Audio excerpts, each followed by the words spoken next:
If you've ever battled depression, self-doubt, or hopelessness, then the story of today's guest will truly inspire you. A young gentleman who went from being a homeless teen father to a renowned children's book author who was invited to meet the President of the United States and Steph Curry. Welcome to HAVILAH Friends. I'm your host, HAVILAH Malone, and every week I bring you inside my amazing world of mindfulness teachers, inspirational speakers, business experts, celebrities, and so much more to have the conversations that matter to you. And today's guest is the founder of the nonprofit Sunny with a Chance of Love. He's a community activist, a speaker, and author of the inspirational children's book, There's a Creature in My Belly. Please welcome my good friend, Jared Green. Hello. How you doing, HAVILAH? I'm doing fantastic. So fantastic. And I'm so excited to have you on the show today. You have such an extraordinary story and are doing some just really inspirational work in the community. And you are the author of this amazing children's book, There's a Creature in My Belly. This book, which really shares a message of empowerment about, helping young people to be able to reach their potential. And we all need that message in our life, no matter what our age is. But what I want you to talk to us a little bit about is because there was a struggle that actually inspired the message that came out in this book. And so what brought you to the creation of this? Well, they say pressure makes diamonds. So I guess that holds true. And we talk about that battle with depression. And for me personally, for a long time, I didn't even know that I was depressed. I was walking around and it felt normal. I was walking around and I felt like I was doing things to make myself happy. But what I learned further down the line was that I was really just doing things to fill voids. I was really just doing things to fill in the empty spaces within myself. With whatever it is that I could, or whatever was within arm's reach, which is very dangerous, that I now know. And over time, I left my house at 17 years old. So then all of a sudden, I'm trying to live pillar to post. I'm trying to find where I'm going to sleep. I'm trying to find out what my next move is going to be. Without going too deep into the story, I did have an option between going to college and going to the National Guard. I realized soon enough that the National Guard wasn't the best option for me. And I now totally have so much more respect for anyone that does serve for our country. But I just knew that that's not something that I could commit to because I felt like I would be missing out on something, honestly. I felt as though that the other students would go years down the line and I would be left behind. So I found myself applying only to one school because that's all I could do, which was Dillon University. I took the ACT one time and scored high enough to get tops. At this time, I was homeless and I was trying to, again, live pillar to post. And then all of a sudden, I ended up getting into Dillon University, but again, I didn't have any connection to my family, which led me to be sad. I didn't know that it was depression that was building up. And so as I was in school, you're in freshman year, you're not getting those phone calls, you're not getting the care baskets, you're not getting the help. And I realized that sent me further into depression. I realized that I could not actually afford to be in school and that I would not only be putting myself into debt, but I can't even function in the classrooms because at this time they had transitioned from paper textbooks to online digital. You need codes, you can't share. And I said, man, this got to be some type of a vendetta against Jared Green or something like that because I'm trying to do the right thing and run the right way if I'm going to run. But I soon learned that I had to stop running away and I had to run into and face my problems before my problems faced me, which is actually what ended up happening. Throughout the journey, things happened, a lot of negativity, a lot of 8 balls that was in front of me. And so many people would think that I shouldn't have been able to make it. But I'll speed up that process to the point to where I'm out of school because I flunked out of Dillon University. I had my son and I was unprepared to be a father. I had no relationship with my family. And then I ended up losing the relationship with the mother of my child, which meant that I lost the relationship with my son. So many things led me deeper and deeper and deeper into depression. Because of a crime for a charge that I did not commit, I was facing up to 10 years in jail and I had to fight for my life. And I knew who I was, and I knew I didn't do it, but they so really wanted me to be a part of a certain group, a certain circle, and to lock me up and throw away the key. But that's not what God had for me in my life. I'm just telling you those things because I want you to know some of the things that kind of led me into that depression or into the state of where I was, which after losing jobs at K Jewelers, selling 15,000 in product a month, or at Coach actually, and I sold over $450,000 in product in a matter of 5 months, and instantly became the top male salesman in the store with no experience beforehand. And I'm losing these jobs, and I said, God, every good thing I do is like I get treated badly. It's like every step forward I take, the next step is 3 backwards. So how could I possibly reach goals, and how could I possibly be somebody that'll be great one day or somebody that'll impact lives one day, and I can't even take care of my son and they over there calling me a deadbeat. In the whole world, I can't even hold a job.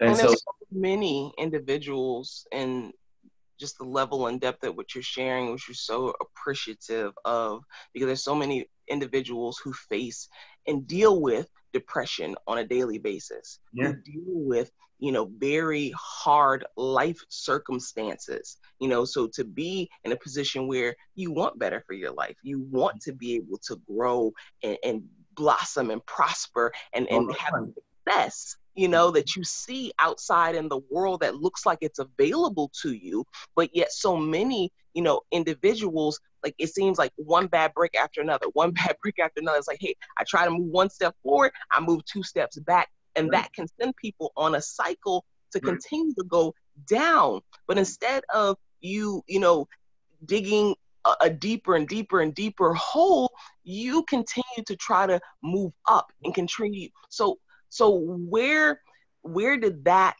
like, that courage, that drive, where did that come from? And it also, because your path led to something really positive. It didn't happen in the beginning. It took time and a lot of hitting your head up against a wall, but you got there.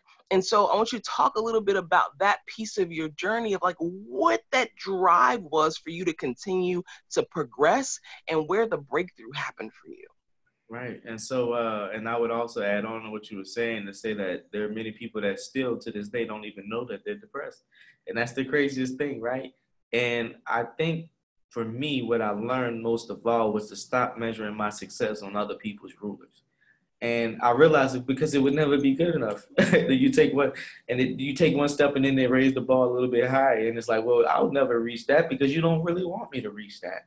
And I had to stop depending on people and start to depend on God. And so in that sense, what ended up happening was I was in an apartment that I was losing, and I had no kind of contact with my son for a while. Little did I know it would still be a while. It would still be a while after that before I would actually get him and see him and be able to spend time and be a dad like I really wanted to be. But I truly believe that God had other plans and that everything happens for a reason. Because what ends up happening is I'm in the apartment that I'm losing. I was already subleasing, so I'm losing the apartment that I was subleasing.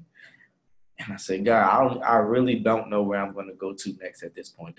I've been in this world on this part of my journey for up to 4 years now.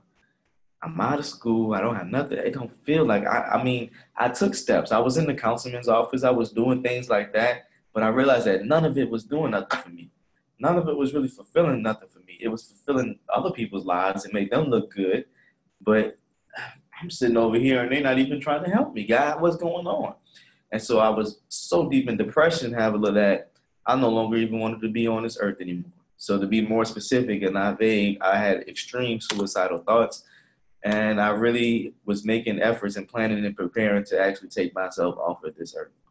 And so the reality of it is I never planned to be here with my book, There's a Creature in My Belly. I never planned to write the words, but something happened as I sat on the floor of my apartment, and I decided to tell God how I felt. And I told God that everything I told you so far, I don't need to necessarily repeat it.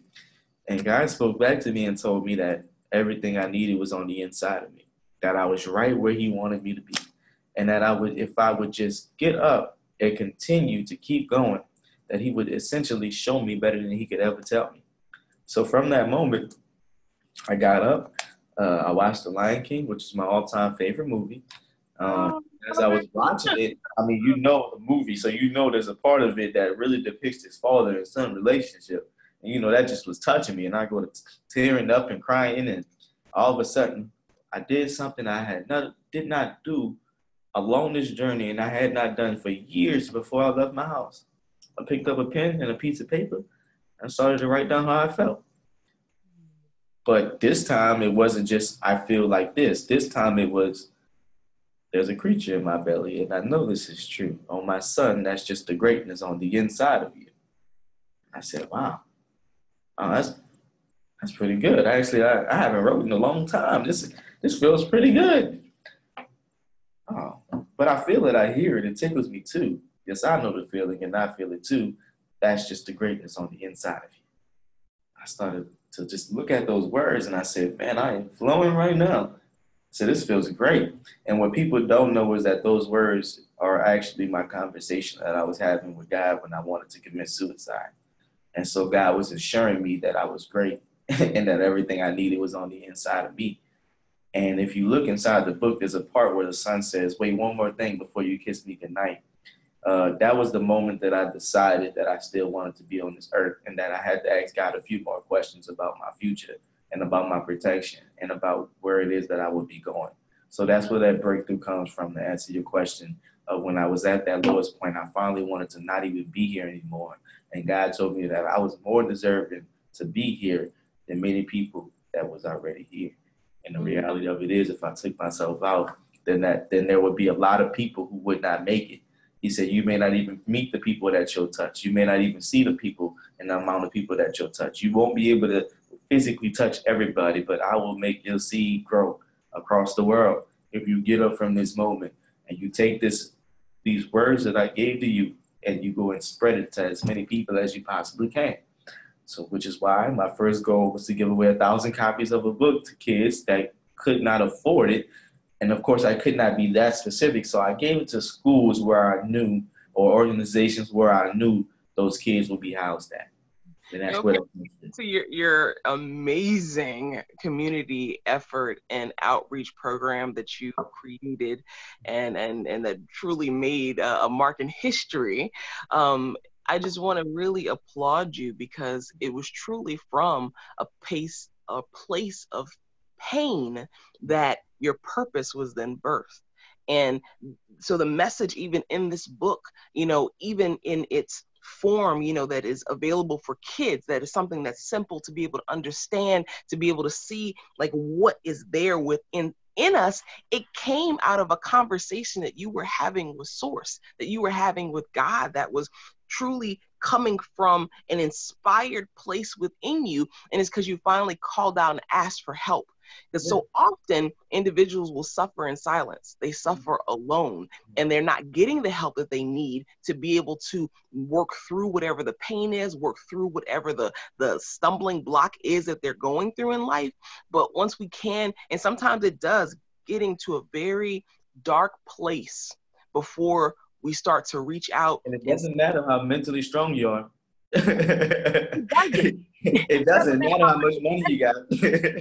No matter how much success you experience in life, it don't matter what your background is, it don't matter what your color is, it don't matter how much is in your bank account. We can all and have all at some point in our lives dealt with hurt, pain, depression, feelings of anxiety, feelings of low self-worth. We have all been there, and so we are not alone. And so I definitely want this to be able to encourage somebody who is out there right now dealing with something, whatever your situation may be. Don't give up. Keep going. You might be right next to your breaking point, and I'm talking about not the point to where you break negatively, the point to where you break positively. People think of the word break and think of the word broken. But when I think of the word break, I'm talking big break. So that's different for me. And I realized too as well that was the only difference between me and a lot of other young people in similar situations, was the thought that I was destined for something more. So that's the reason why I wrote the book. That's why I'm doing it. I got to get this to these kids because these kids are going to grow up and I don't want them to ever feel the same way I felt. And I would be shocked and surprised that a kid that reads this book at the age that they are now will grow up and find themselves in a situation like that and they won't be able to get out of it. I'd be shocked. I'd be shocked. And if I believe that I'm a man of God, I can guarantee you here on this camera that those kids won't have those type of problems. And any kid that gets this book will have a different outlook on life that will hold on and be on the inside of them for the rest of their life. And that's why I did it. And you wrote a beautiful dedication in this book, and I actually want to share that. And there's a dedication to your son, Jace. And you say, you were put on this earth for a purpose.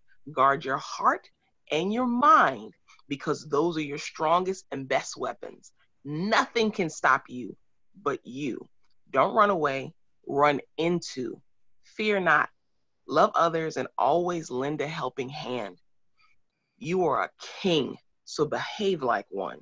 Do not be arrogant, but have confidence. Be bold and be brave. No idea is stupid. So be sure to write everything down. No one can see or carry your vision but you. There's greatness on the inside of you. That is such a power. Such a powerful and a legacy, truly, that not only are you leaving for your son Jace, but for every child, every person who picks up and reads a copy of this book. And you did a project to be able to help underprivileged youth, that you were able to get 1,000 of these books into the hands of underprivileged youth so that they can understand the greatness that's within them. And so kind of what all came of that project? Yeah. So I'm actually getting teary-eyed myself because it just, it hits me and there it is, but I'm sorry. It really, like, you don't know, like, people don't really understand, like, just how bad I felt. And I just genuinely always aimed to help people and always wanted for people to just feel loved and feel good. So to think that I was in that moment and I didn't feel loved, and to hear you read that back to me, which is actually the first time that that's happened, it makes me realize that, man, like, I really did mean to leave this book behind. Like, I wasn't supposed to be here with this book. And so it's just like, wow, I meant to leave that for my son so he always knew that I loved him. But like you said, talking about that outreach, it was beautiful, man. There were so many kids in these classrooms that said they never met an author before. They said they never got a book from somebody who actually made it. They literally told me this. And the teachers were so, like, grateful. These young teachers, thank God for teachers. And there's a big influx of young teachers in these schools right now. And I am just so grateful because they can relate to the everyday lives of these students. And so, and these teachers deserve a pay rate. I'm just going to go ahead and put that out there right now. Absolutely. If these are the ones who are being tasked with, they work way too hard. Minds of our youth and creating the future leaders, they should have every resource that they need. Everything. They should not have to keep doing this donors choose stuff. Like, honestly, and it's nice that they have it, but my reality is that these kids need the tools they need, and the teachers need the tools to be able to give them to the kids. But that's another conversation. But a whole nother show, right? Right. I'm just like, I don't get too passionate about that, but and minimum wage and all that kind of stuff. But these kids were so grateful, and it just continued to lead me and led me to know why I do what I do. And remember what I said a few minutes ago, which was God showed me that I would not even see some of the people that I touched. I didn't understand that because I didn't have a product actually at the time. I just had words. But now that I have a product, and I'll share a small, quick story with you if I can. I was literally in the gas station late, like very late at night. I was just getting home or getting on my way home. It was like 10 o'clock. That's not that late, but it's late for a child to be in there. And so I walked into the gas station. There's like 4 young boys in the gas station, and they're just doing stuff, running around. I'm like, are they shopping? What are they doing?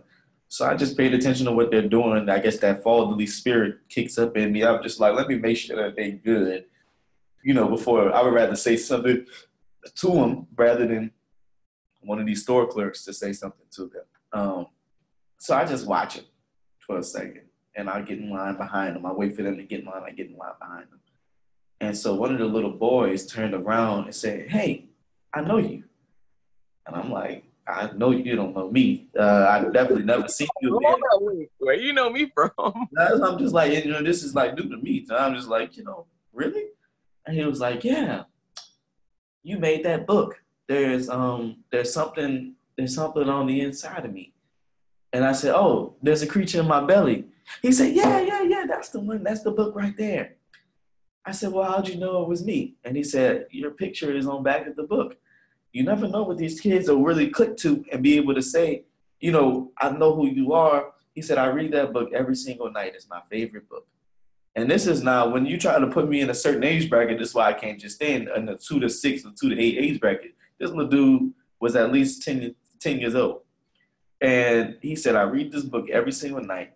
And I said, "Wow." He said, "You inspire me." And I didn't know if he was beefing my head up, but he literally said, I said, because I didn't even know what to ask him at this point. I was in shock. So I asked him what I always seen people ask on TV, which was, "What do you want to be when you grow up?" Just typical, right? And then he said, "Well, I want to make books like you." I'm not kidding you. I was on the phone with my girlfriend, Allie, at the time.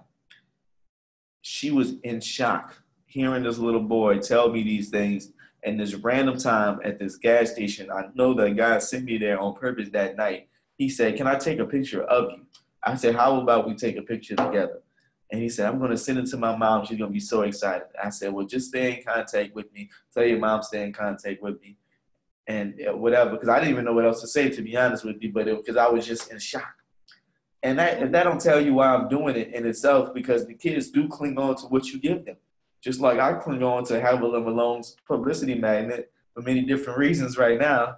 But the reality of it is when you give somebody something like a book, it's invaluable. I mean, it's just like you cannot put a price on a child's head. You just cannot. I'm sorry, you cannot.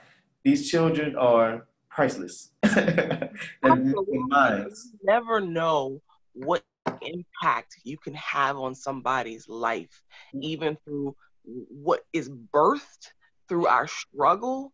And we use that and create that into a gift, because this is a gift. It's an inspired gift that was given, the message that is in there. It's spirit talking through you to whoever it is who is supposed to hear it. And so you never know the impact that we can have. But when we give of our gifts into the world, we also receive. Because with the project that you did with raising money to be able to purchase 1,000 books to freely give to 15,000 product. Exactly, to give to 1,000 youth. You were awarded with a city proclamation from the mayor of New Orleans, and you were also invited to go and be a part of President Barack Obama's MBK Alliance, so the My Brother's Keeper Alliance program out there in California, where you got to put this book into the hands of President Barack Obama and Steph Curry. Like, what was that experience like for you? It was life-changing. I mean, I would only say that there's maybe so many people that hasn't had a chance to be even that close to the president. I would say that there's so many people that maybe is so much more deserving to meet the president of the United States, or the former president of the United States. Always my president, let me just say that. But essentially, God made a way for me. And to be honest with you, I missed a couple chances to be standing side by side with him because I was networking in other rooms with people from across the country. And every time I would see it, I would just be like, "Oh my God, I just missed my chance. Man, that was my chance. I could have told him something. I could have did this." And you just start to, you're human. You almost start to question God. Like, I came out here for one thing, God. And I know that there's so much more for me. But God, nothing would make me happier in the world. And most of the time, I'm telling you, God, for the sake of, I call God Dad. And I'd be like, "Well, Dad, nothing would make me happier in the world but to be able to get this book into his hands." And before I left, that's what I told everyone that I would do. that I would find a way to get the book into the president's hands. And so all I can honestly say is that experience is life-changing. To see him on stage and Steph Curry on stage holding my book, and Steph started reading it as he walked off the stage. So we didn't make that personal connection, or we didn't seriously sit down and talk about the book, and he didn't make any promises or anything like that. But everything happens for a reason, and it's your mindset that'll change your outlook on life. And my mindset tells me that I'm getting a little bit closer. How many children's book authors got their book into the president's hand? Absolutely. And you know what? It's every seed that we plant becomes the tree that grows. Yes, and I truly believe that you even manifested that, because when I look inside of the book, there's actually a page in here, and it has the White House right there. Yep. And so to be able to then, have an opportunity to go, be a part of, President Barack Obama's, your book in his hand, and you had literally had that picture, had that vision board. You know what's crazy? I signed the whole page, that front page, I signed the whole paragraph note to him. So that book had to get to him. It had no choice. So I was like, God, I'm going to have to mail this to however and hope it gets to him if this don't happen. But it reached their hands because they had no choice, because I said so. And you speak life. And we are that powerful. If you could talk to a plant and make it grow, imagine what happens if you talk to yourself and tell yourself something that'll make you grow. Because people think they have this power, but look at you, Havilah. Look at me. Look at all these other people that's making things happen. There has to be a common playing field, a common standing platform there. And I would assume it's our mindset. I would assume it's our ability to speak life, and you are who you think you are. And if you think you are any lesser than where you see yourself going, then I ask that you change your mindset today. Whenever you're actually going to be watching this interview or video, whoever you are, I ask that you increase your mindset today. I ask that you dream bigger. And my reality also is, not to go too far or say too much, but if your dream is a dream that you've had for the last 10 years or more, then I need you to dream bigger. It's not because your dream isn't good enough, it's because it isn't big enough. And if you would dream bigger, it would make that other dream seem a lot smaller, which means you'll be able to make that happen in a more efficient way, and then you'll be on to your next step. The guarantee that God gives you is that you get what you put in. That has been what it is since he created the earth. He got what he put into it. And if you put nothing in, then you get nothing out. If you give up now, then you're going to just turn over one day and say that I wish that I would have just kept trying, because what are we here for? That's my question. To be amazing creators. And thank you so much, Jared, for sharing your gift with the world. And everyone, please make sure that you stay in contact with Jared. Go and pick up a copy of There's a Creature in My Belly. You can go to jaredthedreamer.com to get more information. Keep up with this millennial mastermind. Like, this man is so on the move. But we know when we share our stories, we have the opportunity to live, to learn, and to love a little bit more. And it's really your time to be proof of what's possible. I want to thank you so much for tuning into this episode of HAVILAH Friends. I'm your host, HAVILAH Malone. Make sure you subscribe to our YouTube channel and like us on Facebook to keep up with our weekly episodes. And we'll see you next week. Yes.